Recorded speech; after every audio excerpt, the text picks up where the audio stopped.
একটু পরে একটু বৃষ্টি হবো।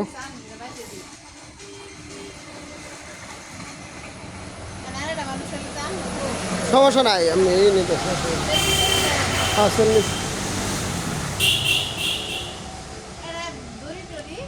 বাতমারি কমিউনিটি ক্লিনিকে নতুন একটি আম গাছ লাগানো হলো।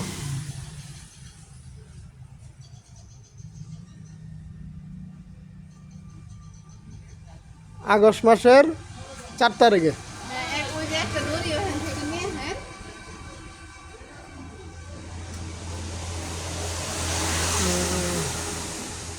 এটা তো আমার একটা চ্যানেলে হয়ে গেল গা,